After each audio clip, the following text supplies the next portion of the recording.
looks at the question that's getting a lot of attention these days. Of course, with the rise of artificial intelligence and machine learning, something that simulation and modeling may soon be outdated. But is that true? That's what we are going to explore today.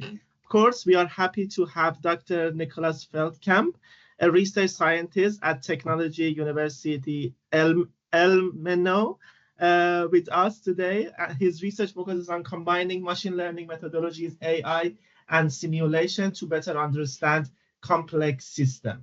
After the presentation, we'll have a Q&A, so feel free to drop your questions in the chat box throughout the talk, and I will ask Nicholas after his presentation. Of course, you can turn on your camera, ask your questions after the presentation as well. With that, I'll hand over to Nicholas for his presentation. Thanks again.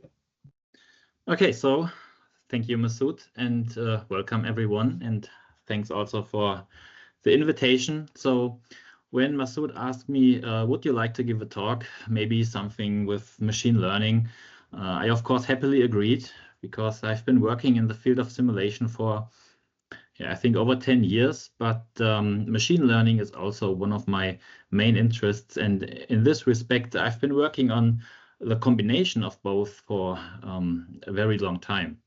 So in the simulation community, you come across some reservations about machine learning here and there, most of which are never actually justified, but yeah, the thought behind this is usually like this. So simulation is a tool for prediction. Machine learning is a tool for prediction. Modeling simulation models is difficult and time consuming. Training machine learning models is quick and easy. So conclusion is simulation and modeling become obsolete through machine learning. So this is also the title of the talk. And this is, of course, somewhat provocative thesis, if you will. And yeah, in order to take away the tension right at the beginning, I have inserted a subtitle, as you can see on this slide here, that this belief might be or is, in my opinion, a misconception. Because combining both offers great potential, in my opinion. So it's not about whether one or the other is better. It's actually about the combination of the two. So simulation is a crucial tool for understanding and analyzing complex systems. And machine learning, on the other hand, is important for data-driven decision-making. So decision-making driven by the data you have. So to break this down even more, simulation creates data, right? And machine learning needs data. Machine learning consumes data. So the synergy between simulation and machine learning is, in my opinion, pretty obvious, and yeah, can create systems that deliver greater value than, or can deliver greater value than, the sum of their parts. Machine learning makes simulation dispensable, in my opinion? Obviously, no. And I've come up with two, well, hypotheses, if you will, as you can see on this slide, that are, firstly, simulation actually needs machine learning, but it's actually also the other way around, that machine learning also needs simulation. And I will show you in this talk, yeah, some examples to prove on that, actually. All right, so yeah, firstly, let's recap what machine learning actually is. But yeah, let's get one thing out of the way first. So I have deliberately differentiated this from the topic of AI, so artificial intelligence. So firstly, it has to be said that a lot of what used to be called machine learning is nowadays simply relabeled as AI, but it's still the same methods and algorithms mostly. But however, what is mainly meant in like public perception when talking about AI are generative algorithms. So generative algorithms in general, and yeah, transformer networks in particular, like your GPTs and whatnot. And Of course, I also see many interesting points and use cases here for simulation and modeling, but that would go way beyond my intended scope of this talk. So I excluded generative methods for now. So let's stick to the topic of quote unquote traditional machine learning, where the methods and algorithms are usually divided in the following categories that you can see here on this slide. So we have supervised learning, which are basically your like prediction algorithms. So learning from labeled data to predict unseen data, right? For example, your classical like image prediction, image recognition classifier that can that you show during training a bunch of pictures from dogs and cats, and then it can predict on an unknown picture whether this is a dog or a cat, for example, right? Then you have unsupervised learning. Those are algorithms that learn on unlabeled data. So there is no Y to your X data. So they basically able to learn underlying, most of the time, hidden structures and patterns in your data. So for example, your clustering algorithms, for example, that are able to group data based on certain structures. And the third category of machine learning is reinforcement learning. So there you have an, we call this a reinforcement learning agent that is able to learn good or even optimal actions and then also policies to reach a certain goal based on data-driven feedback from an environment, so in an optimization or problem-solving sense. Okay, and when we look at simulation, on the other hand, we usually embed simulation in a simulation study, as most people here probably know. And simulation studies can be roughly structured into the phases that you can see here, right? So from your problem definition of the real world system or the planned system, to a concept model, to the input data modeling, to the actual implementation and coding of the model, V&V, experiment design, execution, and then obviously data analysis. And machine learning can help in almost, I think, every one of these phases. And this is why simulation actually needs machine learning. So here we are talking about hybrid systems modeling. So hybrid systems modeling is actually combining simulation and machine learning in at least one of the phases of a simulation study. So I said on the slide before that machine learning can actually be used in pretty much any phase of a simulation study. But the three that you can see here are the most obvious in my from my point of view. So you have your input modeling phase where machine learning can provide and prepare input data. You have your model implementation and execution phase where machine learning algorithms can enhance or even replace model components, also components of your simulation model. And obviously the output analysis phase where machine learning algorithms can support the data analysis. Okay, and in the following, I've brought you some, I think, interesting examples that should serve as some inspiration, if you will, for how machine learning can be used in each of those three phases. Okay. So we start with the support for input modeling. So this example comes from a very interesting paper that I have also linked below, and it's about automated activity and status detection of construction machines. So for example, activities like earth moving, loading, unloading, transport, and such. So automated activity detection means that ultimately process times can be derived for the simulation input modeling. And in construction projects, productivity analysis and simulations are important tools for planning and optimizing processes, right? Now, the problem is, well, as is usual in simulation studies, the manual data recording. So at the end of the day, in a worst case scenario, someone with a stopwatch needs to observe and record process times, which is time consuming, prone to human error, and can also lead to inaccuracies. So an automated process that obtains data directly from the machine, from the machines via sensors, could provide real-time information that is more accurate and more up-to-date. And the idea here is basically as follows. So put like mobile sensors in your construction machines, so like your loaders and excavators and whatnot, and collect data from those, right? So collect training data from mobile sensors like accelerometer, gyroscope, positional sensors, and you can use like simple smartphones for that.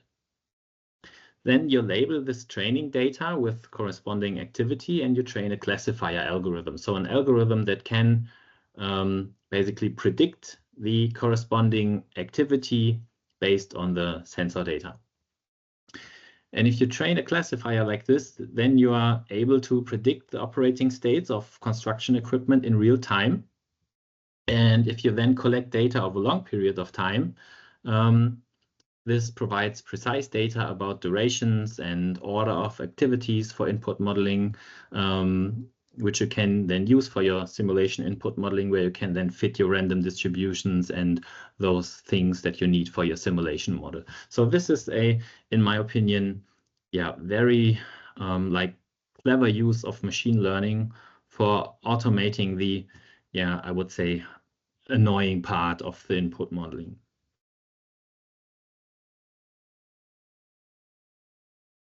Okay, so this was input modeling. Now let's talk about the model implementation phase. So the next example is the work actually of a colleague of mine.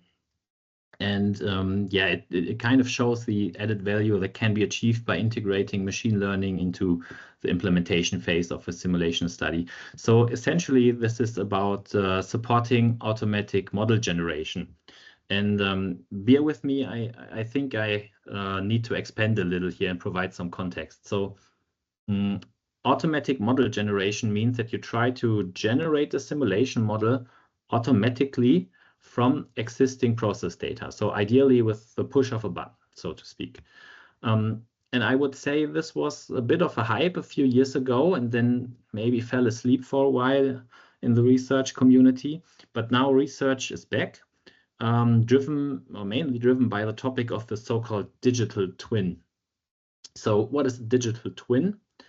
A digital twin is basically a simulation model, for example, of a production line that is directly linked to the real system and is always kept in the current state of the real system. So it's always kept up to date. To be precise, that would be a digital shadow, actually. And ideally, it can also feed information back into the real system, and that would be a closed-loop digital twin. And now in the context of Industry 4.0 and digital factories and such, now everyone wants to have such a digital twin. So the topic of automatic model generation has once again also resurfaced. As the aim, as I said, is to generate simulation models, ideally with the push of a button, from the data you already have in your systems, like say your enterprise resource planning system or your manufacturing execution system, for example. Now, when speaking about automated model generation, some things are easy to generate automatically. You usually have in your data what jobs you had in your system, where they were at which timestamp, you have failure and downtimes, and you can fairly easily derive the processes and process times from that usually very well. But on the other hand, what is usually very hard to or very difficult to automatically generate is dynamic behavior, especially if it's not explicitly documented and formalized. So when generating a model automatically, the underlying decision rules for dynamic behavior may be unknown, but yet have to be adequately modeled. So take, for example, dispatching and scheduling strategies of production jobs, for example. So scheduling strategies that define how to route jobs through a system that has some degrees of freedom, like a workshop-based manufacturing line with flexible production machines or something like that. Now, imagine you have a job shop production with a worker who selects the next best fitting job for a machine based on his lifelong experience on how to best load the system and achieve delivery targets, right? So imagine that. So in a traditional simulation study, you or the simulation expert would go to the shop floor, talk to the guy, and try to figure out that decision rules and try to codify this decision rules and to some extent. But what we want here is auto-generation of the simulation model and auto-generation of this behavior. So how do you figure out the decision rules to implement? And the idea now here is, don't try to explicitly model the underlying rules. Use machine learning to approximate the rules by training on the collected historical data that you already have in your systems, right? This is the idea here.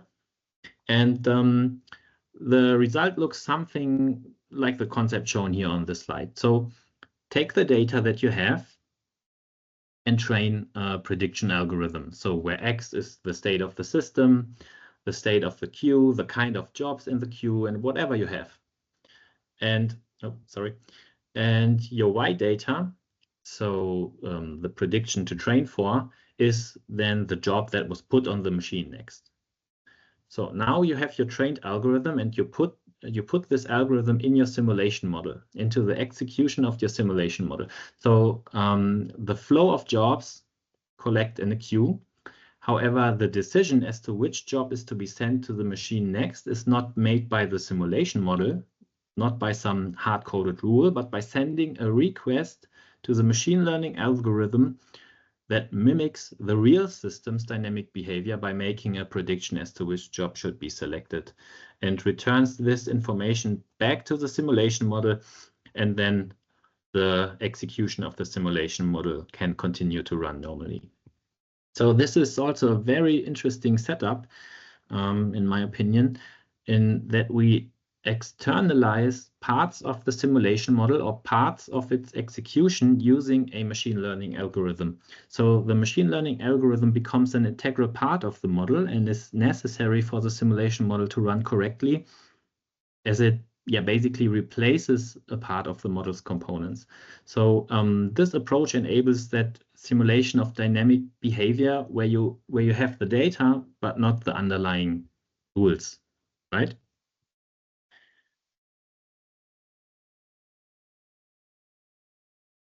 Okay, and the last example covers the output analysis phase. So the idea here in this example is to use white box machine learning algorithms to support experiment analysis. So what is a white box algorithm? A white box machine learning algorithm is basically a prediction algorithm whose internal functioning or decision-making rules are designed to be readable and transparent for humans, right? So for example, decision trees or frequent pattern mining or something like that, right? And the idea here is basically as follows. Start with a good, like statistically correct experiment design so that the results are statistically correct and not biased in any way, as of course should always be the case in simulation studies. And preferably we use very large experiment plans, which is also called data farming. You know, like a farmer who wants to maximize his crop yield, we try to maximize our data output using good experiment designs. So in other words, we generate the big data ourselves using the simulation model. So we generate input and output data, and then we train a machine learning model on top of that. Basically like we would do in meta modeling, right? But the difference between meta modeling and this approach is we are not trying to predict unknown data with the model. We are trying to extract insights from the machine learning models' internal rules and its mappings of the input-output relations of the underlying data, because machine learning algorithms are extremely good at modeling the relation between X and Y, or respectively the simulation factors and the simulation outputs, even if this relation is very complex. So take, for example, a decision tree. There you have your factor values in the nodes of the tree and the output values on the leaves. And then you can extract like if-then rules, yeah, from the branches of the tree that describe the behavior of your system in terms of understanding which factor values are influential to which output values and so on. So here on this slide, I actually have a few examples that are based on this approach. And you can see that this works for various applications. So for example, we have maintenance activities and cost analysis for aircraft engines. We have combat simulations and also simulated data of traffic in communication networks, for example. So a broad range of applications where this approach can be carried out.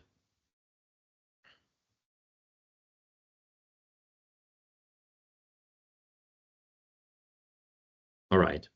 So so far we have discussed how machine learning can be integrated into simulation studies in order to generate added value. And yeah, I aim to use this to support my thesis that simulation needs machine learning.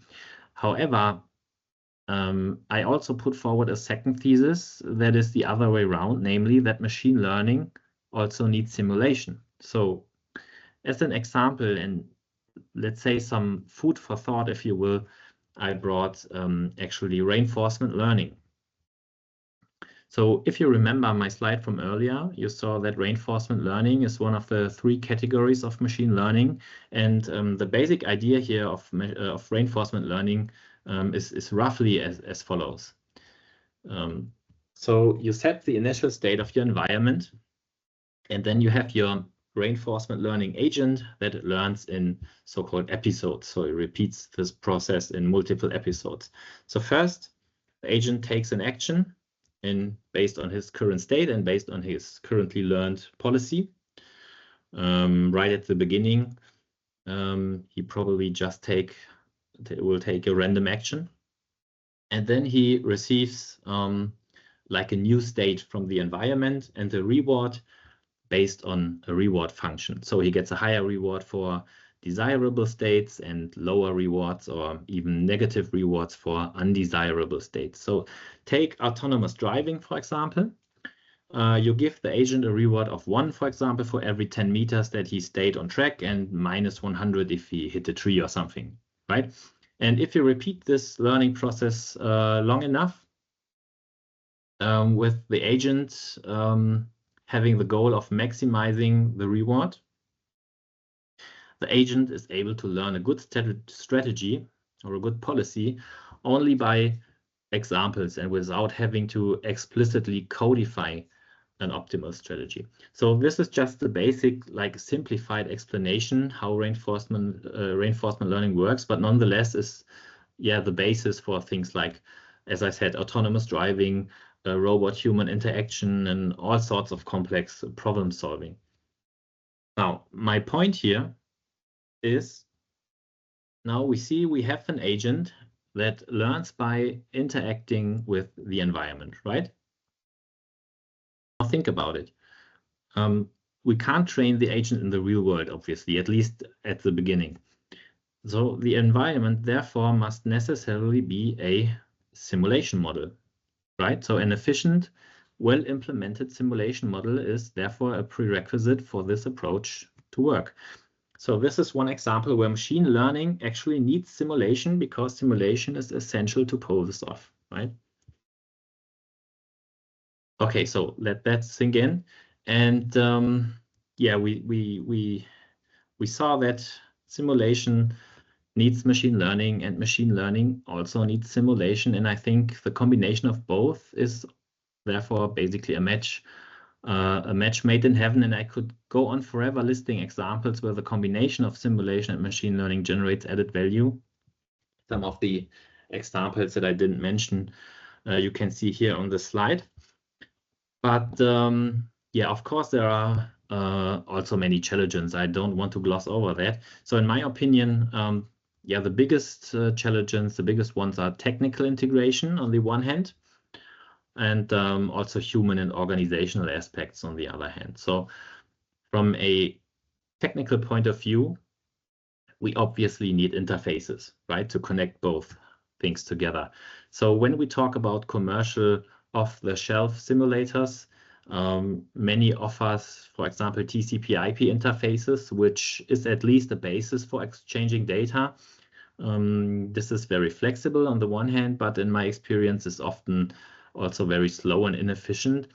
And it may be hard to wrap your head around because you basically need to write some sort of like protocol, right, for data exchange on top of that TCP/IP interface.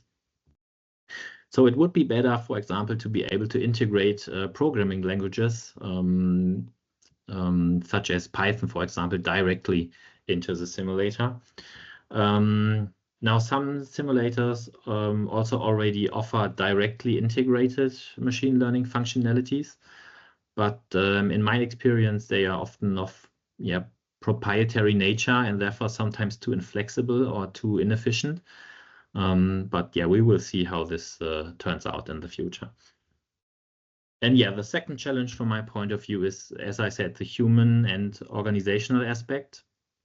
So there's maybe some skepticism among simulation experts about machine learning, and also maybe a lack of knowledge about what the combination of machine learning and simulation can achieve, what opportunities and applications that combination offers. So because of this, there are some implications. So implications for research, in my opinion, and in this case, I'm speaking from the perspective of the simulation community. And my advice would be stay on top of emergent technologies. So that means keep an eye on AI, machine learning, data science developments. There's no need to be like a specialist, to be a specialist in everything, but know enough to know what they can do for you. And then you can drill down to what you actually need. And then identify interdisciplinary challenges. So look beyond your own field and try to discover problems in other disciplines where simulation can help to solve those problems, where simulation can make a difference, especially in machine learning and data science problems, of course. And thirdly, proactively engage in other research communities. So present the value and potential of modeling and simulation to researchers from other disciplines, and basically show them what simulation can do and what simulation actually brings to the table, if you will. And secondly, there are also implications for teaching, for those of you that are teaching simulation and modeling. Yeah, I think the main goal should be to show your students that by combining simulation and machine learning, both disciplines reinforce each other, right? So I work at the group for information technology in production and logistics. And yeah, our group is probably a very good example here because we have a lecture on simulation in our portfolio, as well as a lecture called Data Science and Machine Learning for Industrial Applications. And yeah, my fundamental belief here is, and I'm sure I speak for our entire group, a simulation lecture should also cover, briefly at least, of course, hybrid systems modeling and possible applications for the combination with machine learning. And a machine learning lecture, on the other hand, should cover simulation techniques, right? Okay, and so this brings me to the end of my presentation. I would like to thank Masoud once again for the invitation, and yeah, I hope you've enjoyed this talk as much as I did. Thank you. Thank you so much, Nicholas. Very interesting talk. I'm sure that it incites a lot of questions. So now we can start the Q&A. I didn't see any question in the chat box, but please feel free to unmute your mic and ask your question, or you just want to type your question in the chat box and I will ask the question. Any question, please? Anyone? Please just unmute your mic and ask your question. Megan, are you going to ask a question? It seems that your Sorry, mic. no, my mic was just unmuted anyway because it was quiet. Sorry. Oh, okay, sorry. Any questions, please?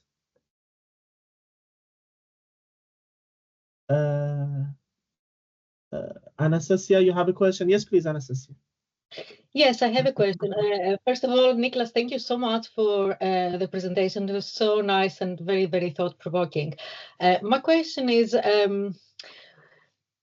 you know, all the simulation is difficult, machine learning is difficult, even for researchers. How would we make users trust the combination of both machine learning and simulation, and how they work together, and how they can understand what the system structure is, what the data is that we use, and essentially trust the prediction?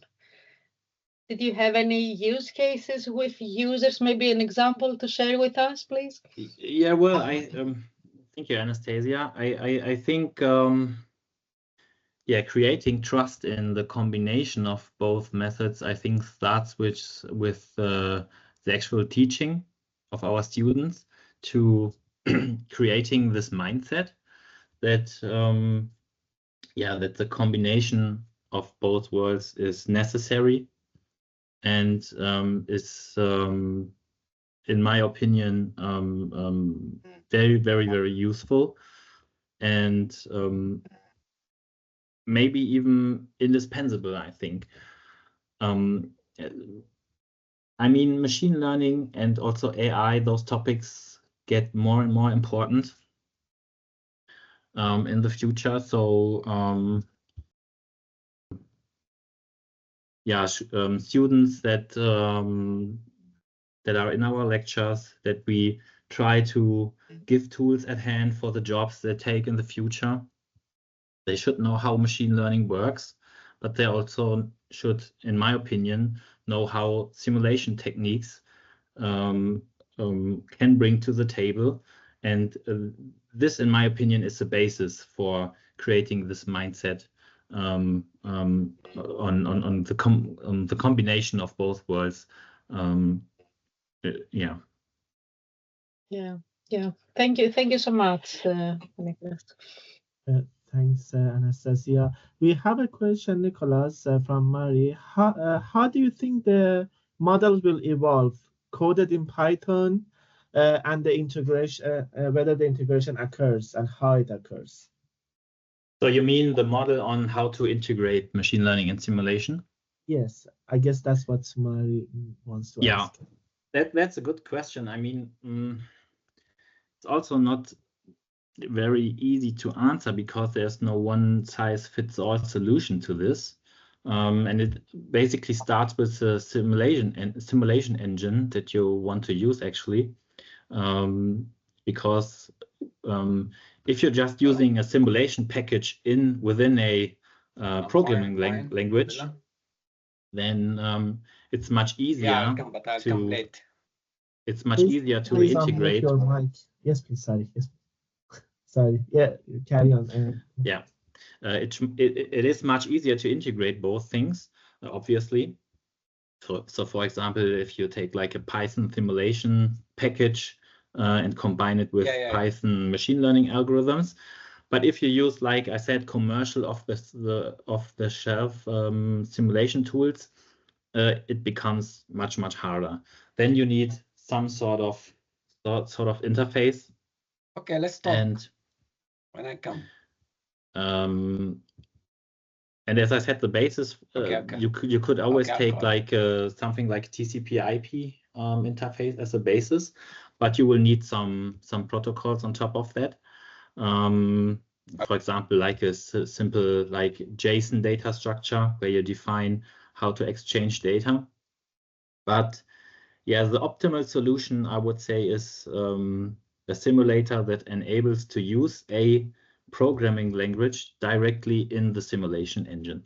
So for example, like AnyLogic does with Java, or there's another simulator that is very famous in our institution that is called Plant Simulation.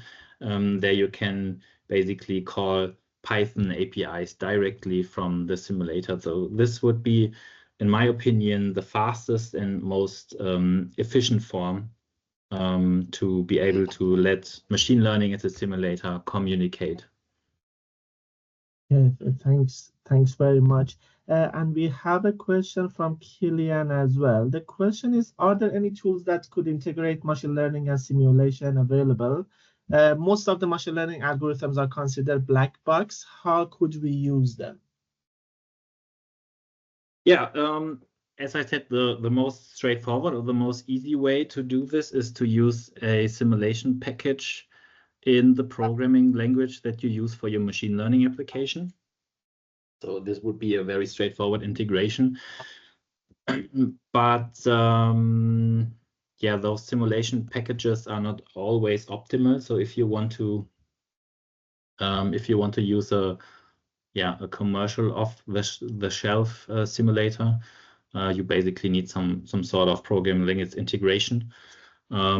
Yeah, the example that I've already mentioned is AnyLogic, which offers, at least as far as I know, Java integration. And I think, not sure if this is true, but I've heard that they are working on a Python integration as well. So that could be, in my opinion, a good way forward to integrate machine learning. Okay, thank you very much. Any other question? Yes, please, Daniel. Yes, please. Hello. Thank you, Nicholas, for the presentation. I'll say that I agree with you. I think it's interesting, and I think your points are very good. But something that occurred to me is that often in simulation we are trying to study situations that we don't currently have. We want to try different rules. Perhaps we'll change an equipment and that will behave differently in the future. And if all my model's behavior is based on data from the past, and the rules are hidden in these AI models, is that a limitation? How can I deal with that to study different situations for which I may not have the data yet? Okay, so I'm not thank you for your question, first and foremost, and I'm not 100% sure if I understand it correctly, but so if you want to like explore a system and analyze the inner workings of a system, that is obviously the main advantage of a simulation model, right? So in this case, I would advise you to build a simulation model, right? Now, if you have your, say, machine learning or AI method, and you have trained it on your data, and now, as far as I have understood your question, you want to figure out this internal like decision rules and internal functioning of predictions made by those machine learning or AI algorithms. And this is actually a really tough one to figure this out. There are some methods that enable you to do this. This is called XAI, or also in short for explainable AI. Those are methods that can be applied after your machine learning makes a prediction, so your black box machine learning algorithm makes a prediction, and try to explain why a decision has been made. So XAY or explainable AI algorithms, there are many of them for various applications. So this could be the solution to your problem. Thank you very much, Tila. Thank you. Tila, can you please unmute your mic? Yes, please. Yes, please, Tila. Hello. Hi. Hi. Hi. Okay. Thank you, Nicholas, for the presentation.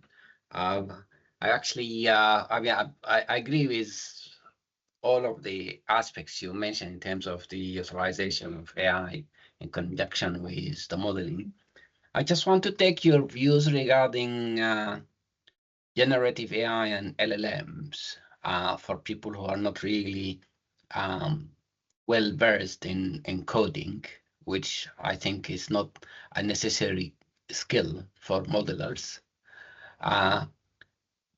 Could AI be used to generate itself, i.e., for example, can I use an NLM to develop a machine learning model for me, or at least help link a machine learning model with a simulation, or patch some of the coding aspects that I don't have? For example, you mentioned, hybrid simulation a minute ago, so I'm good at one. Can I use LLMs to help develop some of the aspects or other kinds of models for the hybridization, which I'm not expert at? This is not necessarily something that you had in your presentation. I'm just putting the question openly here and see if you have any thoughts regarding this. Yeah, thank you. Great question. So first and foremost, I think, of course, there are many thinkable ways of how LLMs and generative AI can help within a simulation study or within a what I call hybrid system. So, for example, helping you codify your model, and obviously helping you with the data analysis. So I think LLMs can help here in ways that we haven't not fully explored yet, but I think there's a lot of potential. Now to your question, using LLMs for like establishing and patching machine learning and simulation together. Well, I mean, this depends on what you're actually trying to achieve with your ML and simulation setup. But yeah, as you said yourself, I think LLMs can actually help, for example, by helping you to code the interface between or your data exchange between your machine learning algorithm and your simulation model. It might even help you to code your machine learning model itself, right? If you use the right model that is trained for coding, yeah, you can definitely use this to train your or to build your machine learning model, and you may get some guidance on how to create your interface. So, for example, if you have if you go this TCP/IP approach, or this TCP/IP connection route that I proposed, you basically, what you need is some sort of client-server architecture to let the simulation model communicate with the machine learning model. And yeah, of course, I'm pretty sure an LLM can help you code those client-server architecture and establish the data exchange. Yeah, definitely. Okay, thank you very much. Any other questions? I have one more question, Nicholas. Thanks again for the presentation and a lot of interesting questions. Of course, you discussed how machine learning can contribute to MNS in different stages of modeling and simulation. But what about the reverse? Can we also explore how MNS can contribute to different stages of machine learning, as much as we can explore the other way around, like in the model training, deployment, or data pre-processing? Can we also look at the M&S contribution on ML as detailed as the way that we can do on the contribution of ML on M&S modeling stages?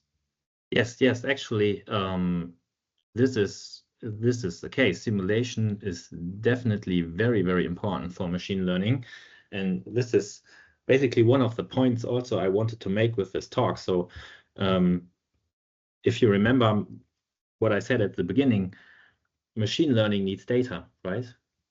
Machine learning needs data for training. So remember my reinforcement learning example. And what is a simulation model? A simulation model basically is a data generation tool, right?